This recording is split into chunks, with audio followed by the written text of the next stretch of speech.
you think of a dive bar, what do you think of? Just a, I mean, for lack of better words, like your shithole of a bar. Yeah. I tend to agree. Whatever that means to you. Not fancy though. No, it would ruin it. It would ruin it. Do you have a favorite dive bar in Tallahassee? I said in Tallahassee, a place called the Leon Pub. Ah, the Leon Pub. I'll have to check that out next time I'm in Tallahassee. Tracy, where are you in from? Palmer, this is Tracy Angioli. I'm friends with your mom. I know you are. Welcome. Are you in Charlotte then? I am. Very nice. Do you have a beverage? It's a vodka, soda, and lemon. Oh, that's a very classy. That's a good Friday light beverage. Well done. I'm very simple. It's okay. Do you have anything that you think of when you think of dive bars? Is there anything that comes to your mind? In Charleston? Anywhere, Charleston or anywhere. Dive bars are always the best, but they always smell like stale beer and alcohol. That's true. That is a correct assessment. And some try to get rid of the smell by bleaching it, and it just doesn't work. Yeah. No, it often does not. Welcome, Christine. Hi, thank you. How's it going? Where are you in from? London, Ontario, Canada.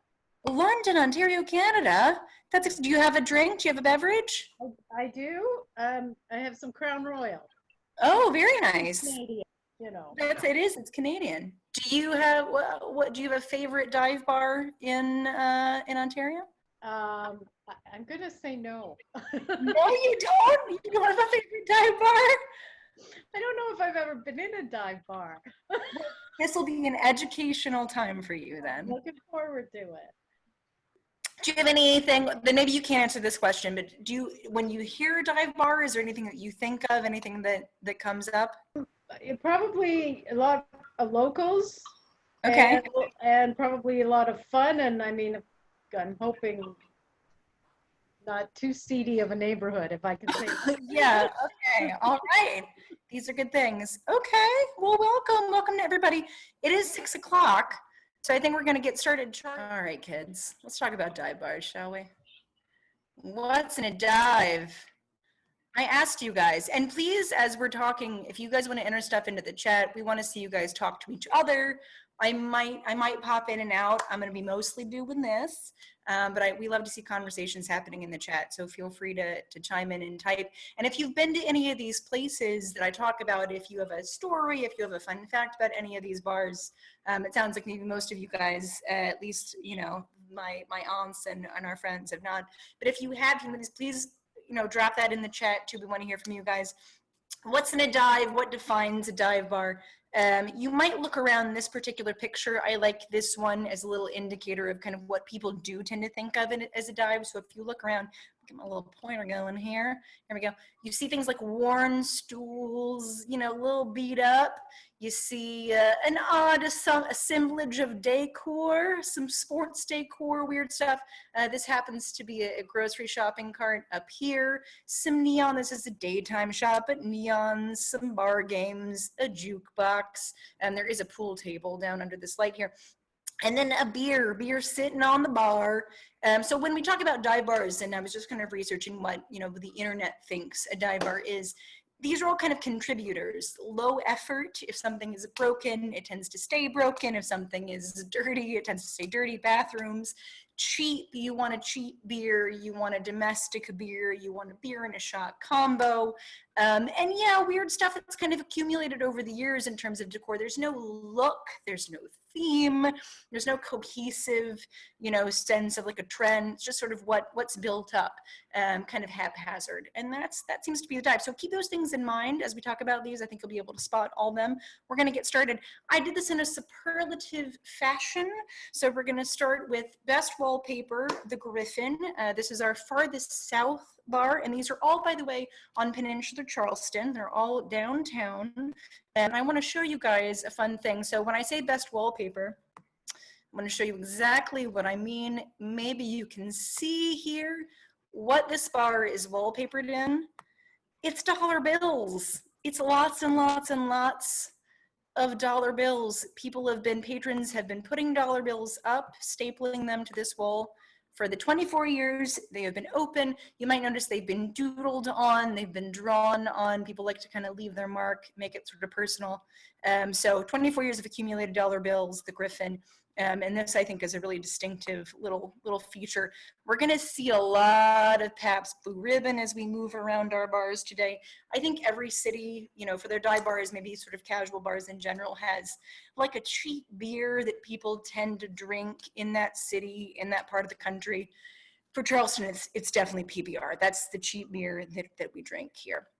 So if you guys want to come to the Griffon, I think this is a really fantastic feature. Best wallpaper, the Griffon. Let's go back to our little presentation here. I'll like to present. So 1996.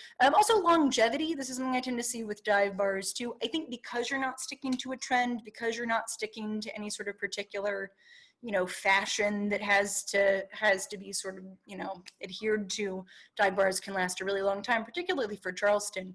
Our dive bars are some of the longest lived bars in the city. For the Griffon, they've had some accolades, they've had some celebrity visits. I don't know if you guys recognize this handsome devil right here. This is Anthony Bourdain of food fame, food TV fame.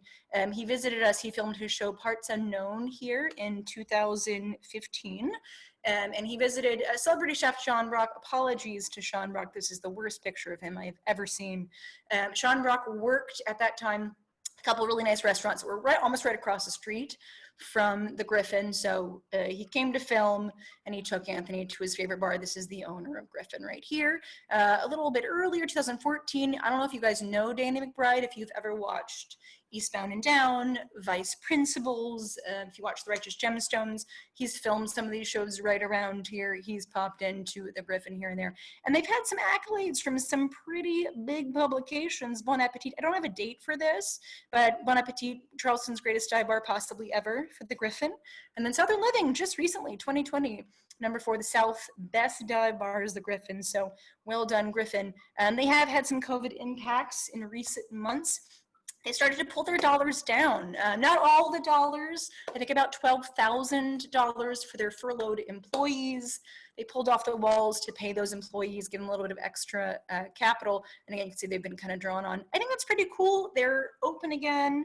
And they hope that patrons, when people do come back, will come back and stick more dollars on the walls to replace those that have had to come down. I feel like more bars should do this, have money on the walls you can pull down for your employees in an emergency. It's kind of nice. Next up, Salty Mike's. Salty Mike's is our westernmost bar. It's on the western edge of the Charleston Peninsula, so it gets some of the best sunsets, as you can see from this picture, and it's right on the Charleston City Marina. So you can see the boats out here. It has this beautiful deck. You can watch these sunsets, watch the comings and goings of the Ashley River. And I like this look. I feel like we see this in a lot of southeastern bars in this country, bars in Florida, dive bars, where the bar is located somewhere that's really bright and sunny and hot and warm, but the bar itself is kind of dark. And you get a nice juxtaposition. And then this is, they do like to make a dark and stormy. So a nice juxtaposition of a dark and stormy with a dark and stormy marina. Salty Mike's, really, really fun, kind of a special dive bar. They call themselves a lot of different things. For years, they've considered themselves a sailor's bar, and they definitely are. People that are coming in from the marina, this is the closest place that you can go to pop in and get a cheap beer. You can see the dudes here in their casual wear. I think in recent years, as pirates as an idea have become a little more fashionable, they've started calling themselves a pirate bar as well. And then they also call themselves a deck bar, I guess because they have a deck. But I think if you give a look at the interior here, this is very much a dive bar at heart. It's got the worn down, the pool table, the neon, you know, not super fancy. This is their mascot. This is the entrance of Salty Mike's here. This is their mascot, Salty Mike himself. I love him. He's got I believe he's got a parrot up here. And then this is a newer little thing they've made, I guess, keep a pirate thing. But they're not fooling anybody. They're a dive bar before they're anything else. COVID impacts. They did, during our statewide shutdown a few months ago, they did take that opportunity to put a fresh coat of paint on, clean up a little bit. I imagine they'll still be pretty divey. I think there's some stuff in the structure there that you can't make undivey unless you kind of burn it down. But if you guys come visit next time you're here, whenever that's cool to do, you'll see this. It'll be a little bit spiffier than it was pre-COVID. Next up, Upper Deck and the Bangkok Lounge, most devoted fans. I almost gave this most beloved dive bar in town. And you'll see 3 dates here for establishment. This has had a long history. I'm gonna take a sip of beer. Running out of breath. So Horse and Cart, this is an old bar for Charleston. 1993, the Horse and Cart opened. 3 years later, Upper Deck, the bar that I'm mostly going to be talking about, opened. And the Upper Deck became, it gets referred to a lot as an island of misfit toys. It's got all the hallmarks of a dive. If you look at it, really worn down, you know, kind of shabby. This is the bathroom. I took this picture. That's my foot. I had to hold the doors closed because they don't lock anymore. A lot of graffiti. It's a smelly bathroom.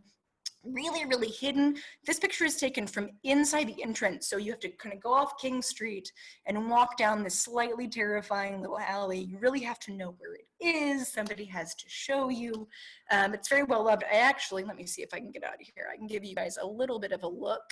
All right, so this is King Street, and this is where most of the bars we're going to talk about are, and it's a pretty cute little fashionable street. This is a bit of an old picture. A lot of shopping, a lot of restaurants, but if you look, I don't know if you can see what looks like a bar to you, maybe nothing. This is Gilroy's Pizza Pub, right above it, right up here. This is the Upper Deck. So there's no signage. You had to know you have to go in this random door to go into the Upper Deck and go down that little alley. So it was very secret, and I think that kind of made it special. You know, Charleston can be in some way, especially that part of the city, a little bit homogenous. Everybody kind of tends to look the same, be the same. So this was a place that if you really didn't fit in the mold, you can go and feel like you really had a place and a family. I don't know about you guys' favorite dive bars, but I don't know of many that have a poem written about them, but our poet laureate Marcus Amaker wrote a poem and performed it while sitting in Upper Deck. So I want to show that to you guys right now.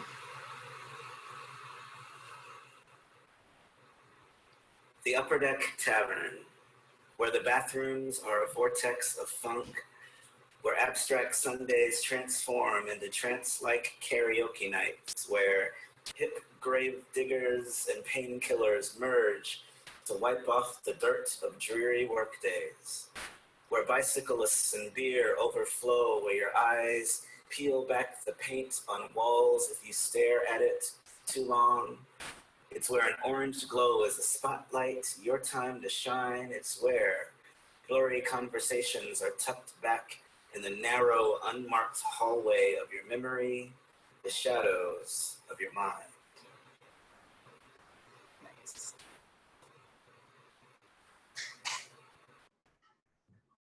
Okay, back to the prez.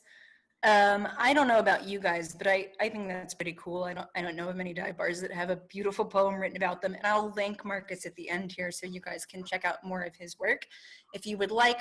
Upper Deck was the most beloved bar, I think, for a lot of Charleston dive bar goers for a long, long time. But you'll notice there's a third date here, 2019. So they closed. Upper Deck, again, our beloved dive bar, announced in February of 2018 that they were shutting their doors, and I have never seen such an outpouring of love for a bar. People that had moved away from Charleston came back, drove back in town to attend a few nights, spend a little more time at Upper Deck before it closed. It was an enormous turnout. They ran out of booze a few days, after announcing. So we were sad to see them go. You might have noticed when I did that little street view, there was that red awning called Gilroy's Pizza Pub. The guy that owned that pizza place ended up taking over the space, and he tried to do a bit of a rebrand, a little bit misguided. He had never run a bar before. He thought that a fishing theme would be the way to go, so he opened what was called King Street Bait and Tackle, and this is King Street Bait and Tackle stuff right here. King Street Bait and Tackle did not do so well, and I think that's a combination of guy didn't know how to run a bar, the community that really loved Upper Deck was, I think, maybe slightly offended at the fish thing. I think this just seemed like sort of a silly thing to put in the spot that was so beloved. So they only lasted a few months. They actually were taken over by an owner of another dive bar, respected dive bar we'll come to later. He took it over, the man owns Headroom, but he did a big rebrand. So he cleaned everything up. You can see it's nice and clean and shiny in all these pictures. The Bangkok Lounge is the new name. He made it kind of a tiki theme. They do frozen drinks. They do karaoke every night, and they have signage now. So here's that same little doorway on the street. They've got the little sandwich sign, little sign out here, so you can find it, easier to find. You guys, if you know Charleston at all, you might know we get a lot of bachelorette parties, we get a lot of bridal parties, and this is the type of place that really attracts those groups. So they've been doing really well from what I've seen. I actually haven't been since the rebrand. They've been, you know, is this a dive bar anymore? I don't know. We can talk about that. But the spirit hopefully lives on in kind of eclectic groups of people having fun. Better than bait and tackle, I think we can agree on that. They closed, like, you know, all these bars did during our shutdown, and they did a cleanup. This is actually a beloved Upper Deck bartender, Cullen, who stayed on, and I think that's been something that people really like, that Cullen is still there. So they did a big cleanup. You can see behind him karaoke every night, all kinds of karaoke. But we do still miss Upper Deck, those of us. We miss the red lights, the seediness, the dirty bathrooms. It's one of the last pictures I took when I was in there in February. So RIP Upper Deck, we're always going to miss you a little bit in our hearts. Next up, Burns Alley, hardest to find. This is tucked back behind a building, and actually I'm going to pop out. Oh no, I went forward too fast. I'm going to back out. I'm going to give you guys a little tour here. Let's see if I can do this. So we're back to Upper Deck. Again, was right up that sketchy little alley. Let's see if we can move down here. So moving down King Street, we're back on King Street.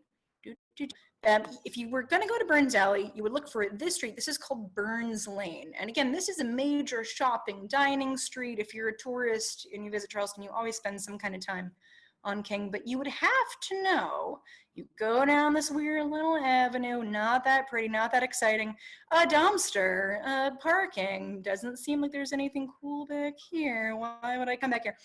And then if you know what you're looking for, you kind of tuck in here. Oh, it's gonna take me too far. Oh no, let's go back this way, sorry guys.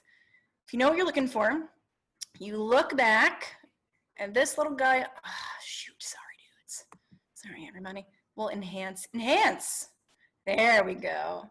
Tucked back behind in this parking little situation is Burns Alley. So, you know, I think people would argue that in its heyday, maybe Upper Deck was a little more hidden. I think it's still on King Street, still on this big major avenue. I think Burns Alley is the most hidden. I think it takes the cake. Go back to our presentation. And it's, you know, they've added some lights in recent years. It's a little more visible back there than it used to be. Very unassuming though. You can see the neon, again, typical of dive bars. And, you know, maybe our Canadian friend, I think people think we don't get snow in Charleston. Every once in a while we do. This is from January of 2018. We got actually a good amount of snow for us. I just thought that was a cool picture. So Burns Alley opened in 2006. A group of gentlemen, this is my friend Paige, she was the bartender. These three dudes opened it, just a group of friends wanted to open a bar together.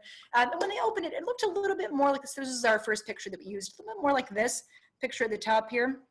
Where it was, you know, again, same minimal decoration, worn down, and a little bit empty because it was tucked away. It was hard to find, and it attracted, you know, kind of an odd mix of a crowd, a couple locals that stumbled upon it and fell in love with how quiet it was and would come, you know, on the weekdays in particular. And then actually, a lot of theater kids. This was pretty close to the college campus, and it attracted a lot of kids. There was one particular professor, theater professor, who loved to come here and play one of these little bar games, and kids would come after rehearsal, after shows. We have a great improv theater in town, Theater 99.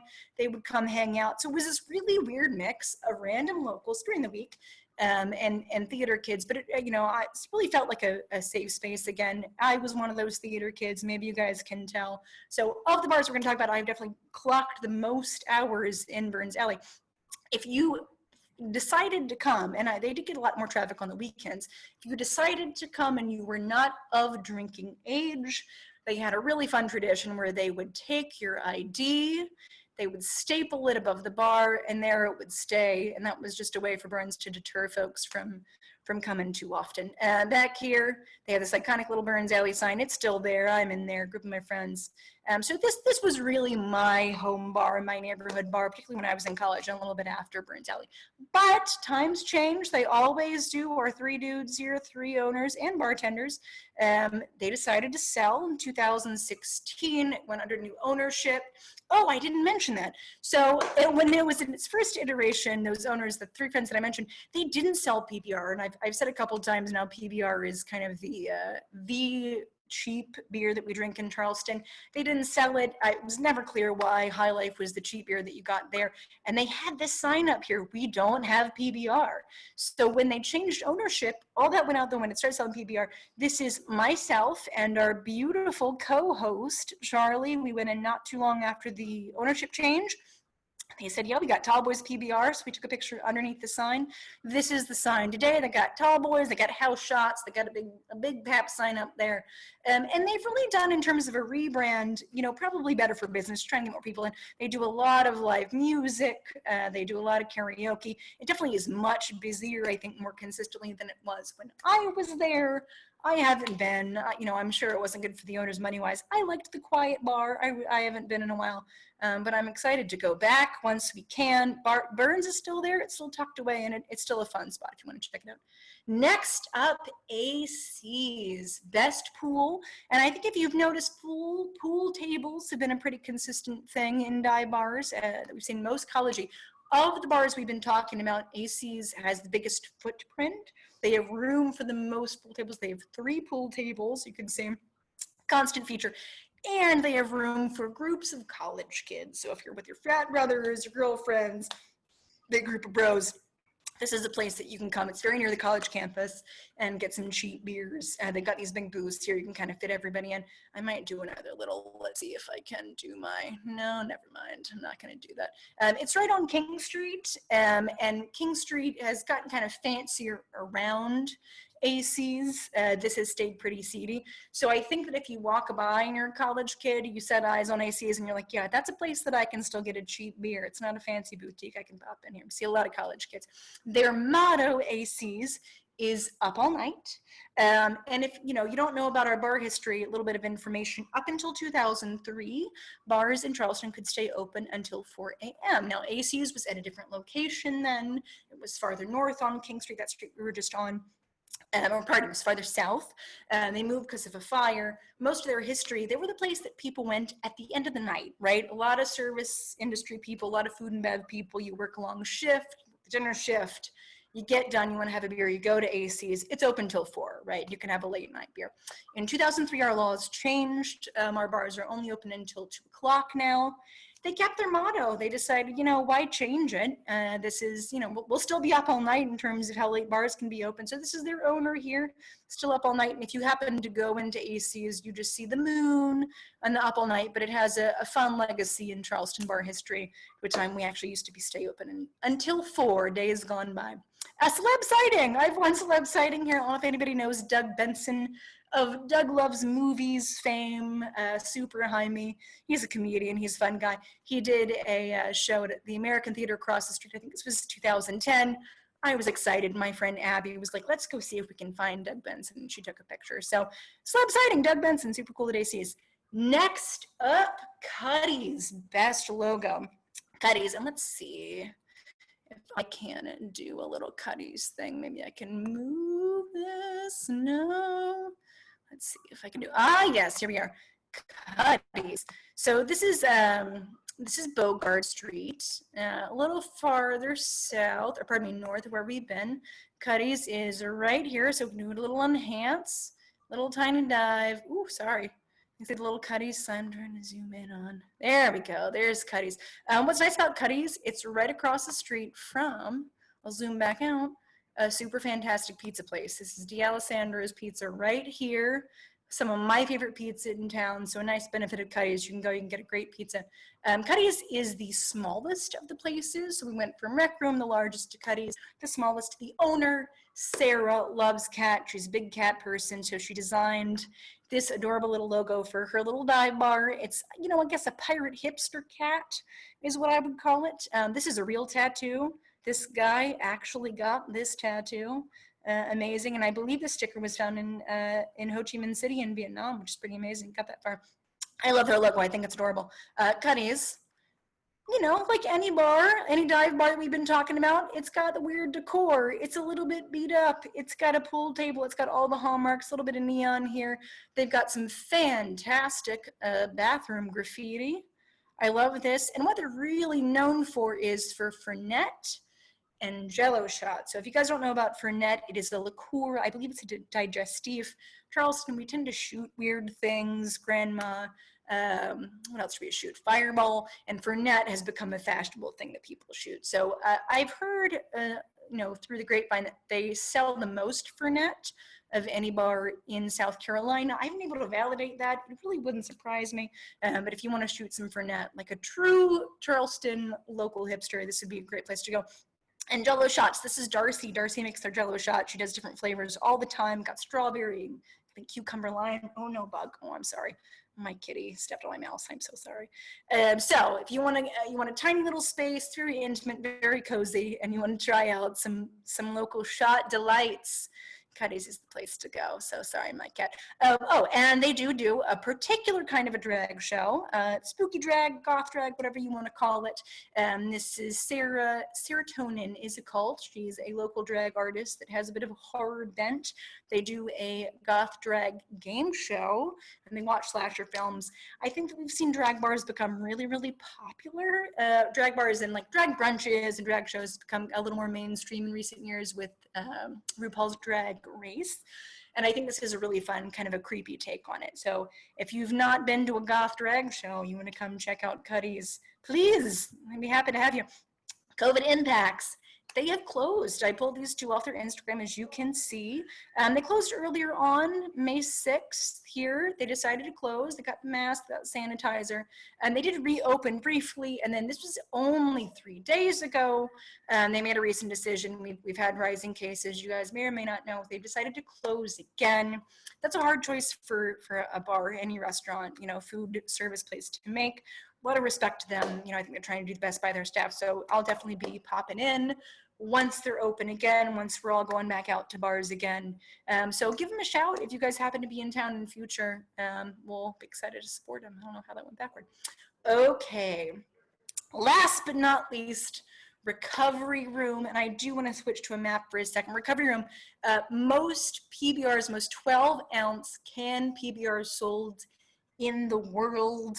That is not a typo. This bar, the recovery room on Upper King Street, has sold more canned PBRs for 5 years running, I believe, 4 or 5 years running, than any other bar in the world. That is verified. PBR knows about this. They send them merch. They're excited about it every year. I do want to show you guys what it is. So let's see if we can pop into our map real fast. Here it is. So this is way up King Street, and especially when they initially opened, all the tourist stuff, all the fancy stuff was way, way farther south that way. So this was kind of out of the way. It was away from all the hubbub, all the frou-frou, all the fanciness. This is their banner from when they had sold the most in the world 3 years in a row. So this is a little bit of an old picture. But that's them. So they're at an overpass. You know, it's on King Street, but it's not on the main fancy drag, you can say.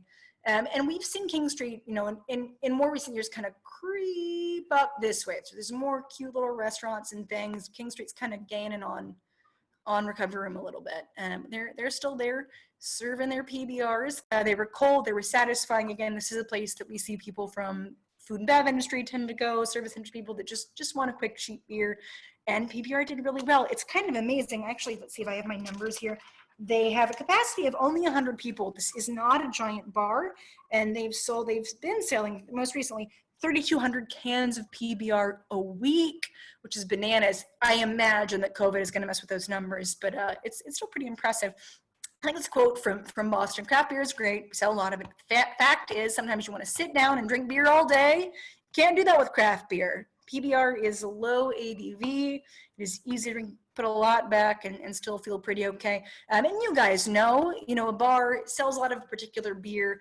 the maker of that beer sends you stuff, sends you swag, sends you neon and decorations. There is so much PBR stuff in this bar. It is unbelievable. They're always raffling off or giving away. Crazy. A PBR surfboard? What even is this? Stuff like this, a sweater, a little fanny pack. They're always giving away PBR stuff. You walk in here, it's just a fun melange of PBR swag. And we do have a celeb sighting. This is from, I can't believe it, January of this year. I feel like it's been a million years.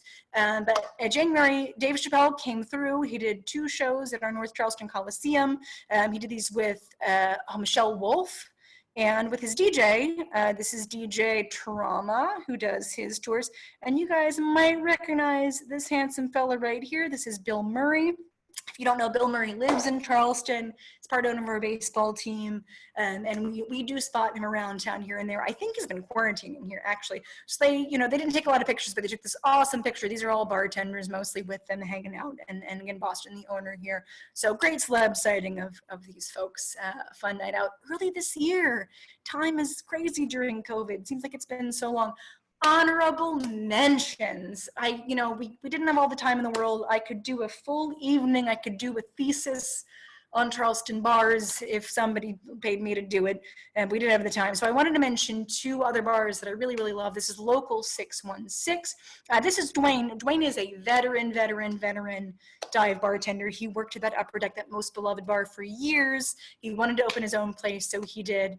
This is really close to me. I can walk to this place. In pre-COVID times, I go once a week with friends. His bar is not dirty. It's not scuzzy. It's not low effort. It's really creative. It's really cool. So I didn't want to lump it in with dive bars. He's a big college soccer fan, or not college, club soccer fan. He loves European soccer. I've watched 3 World Cups here now. So more of a sports bar maybe, but it's got that homey vibe. It's got that familial vibe, that casual vibe. So I wanted to put it in here. And then Most Crosstown, same thing, really casual vibe, really fun vibe, cheap beer, cheap drinks. But Moe's is a little bit more of a restaurant than anything else. So I wanted to mention them. Definitely places you should check out if you come to Charleston. They do a great burger, Moe's, actually. But those are our honorable mentions. These are our bars. These are the places. I pulled a lot of pictures off of Instagram. So if you guys want to check these out, if any of these appealed to you, you want to put them in your memory bank for later, for when you come, please check out their Instagrams, especially now. They're posting when they're open, what they're doing. All of these places do trivia and karaoke and drag stuff. So these are all their little handles here. And then we've got 3 other ones I mentioned, Charleston. So this is Marcus Amaker, our Charleston poet laureate, who wrote the poem about Upper Deck. Serotonin is a cult. She does the horror drag, if you're interested in checking her out. And this is Fresh Future Farm. This is our nonprofit today. So if you donate today, part of your proceeds are going to Fresh Future Farm. This is a Black-led nonprofit and farm. They grow produce. They teach communities how to grow produce, and they distribute produce to food insecure communities. Low country, great cause. We wanted to throw some money towards. So if you got a couple bucks, feel free. That, my friends, let me get back to our Zoom here. Where's my Zoom? How do I stop sharing? Oh, I see it. Yay. Awesome. Thank you. That was You're welcome. I hope you guys enjoyed it. Do we have any questions? I wasn't really checking there was a lot of chat activity. I'm sorry I missed you guys. Drunk history film there. So I looked that up when she asked, and I think it was when you were on Salty Mike's. And Salty I Mike's. looked up, and the advertisement at least was for Royal American on Morrison, where they filmed. I thought that there was some shots from Crab House as well. Yeah. At least when they were kind of interviewing drunk tour guides. But maybe they didn't film the actual story. That's where they actually filmed the story with Royal American. But they might, or Griffon might have been one of the places where they found somebody drunk to tell a random story. You never know. There is a lot more room in Royal American to film something like that, I guess. Yeah, you guys look at these comments. Yeah, there was a secret entrance to Burns through a Mexican restaurant that is no longer there. I don't know what it's going to be, but there was, sometimes you would go have a great Mexican dinner and then open what you thought was a bathroom door and stumble into this little dive bar, which is always a fun time. Yeah. Yeah. Anything else, you guys? What's the status right now in South Carolina, and is there any chance these places will be opening up anytime soon? So bars are open in South Carolina. They are, really? With the exception of Cutty's, which chose to close on its own. Right. Bars are open. We just learned today, which was made today, that starting tomorrow, bars are going to have to stop serving at 11 p.m. So there'll be, I guess that's meant to be a bit of a curfew, I suppose. They can be open, but stop serving at 11. Announced today. Well, So actually, as of yesterday, it was 2 or 2. Yeah, Charleston bars can be open until 2. Absolutely. Yeah. Well, thank you all for joining. As Palmer said, we've got a local nonprofit that we support each week. We choose a different local nonprofit, and the host of the week gets to choose. So Palmer chose Fresh Future Farm. But yeah, if you enjoyed yourself, I put links in the chat window, either PayPal or Venmo, a portion of everything. Everything will go to supporting local business of some kind. Some of it will go to supporting Charleston Culinary Tours, small business in the tourism industry that is hit pretty hard right now. Not a whole lot of tourism going on around the world. And then another portion will be going to Fresh Future Farm to help with food insecurities in our community, very local community. There's other ways that you can help. Leave a review if you've taken a tour with us before. We'd love to hear from you on Google, TripAdvisor, Facebook. We've got a newsletter that'll tell you when the next happy hour is, which is going to be next week. Join us then. Bring a friend. Tell some folks. I'll be hosting next week, and our topic is going to be Grandma and the Mini Bottles. It'll be an exploration of modern Charleston drinking culture, kind of the foundations of why we do what we do. Palmer mentioned Fernet, and taking lots of shots of it, which I don't personally get. It's not my favorite. I recognize it. And so kind of where all that stemmed from it and why we do it, and just that, if you want to drink locally, this is how you do it. This is how you fit in. We got gift cards. We got gift boxes if you want to have anything shipped to you from Charleston. Several local companies being supported in that fashion. We're going to have a YouTube. We do have a YouTube channel. This will be posted on there. So like, subscribe, comment, all that good stuff. So yeah, lots of different ways to support us when you can't actually take a tour, or you can come take a tour because we are still running those as well. That's everything. Anything else, Palmer? I'll leave it to you. Thank you to my mom and 2 aunts for being here, and to all you guys, to Christine from Ontario, to everybody. Thank you for tuning in. This was fun to make, and it was fun to share with you guys. If you guys enjoyed that, I hope you did. Give us a like, smash that like button, subscribe. You can click that right up here. And keep checking back. We got more of these in the future. We hope you'll come watch a few more, have a few more happy hours with us at Charleston Culinary Tours.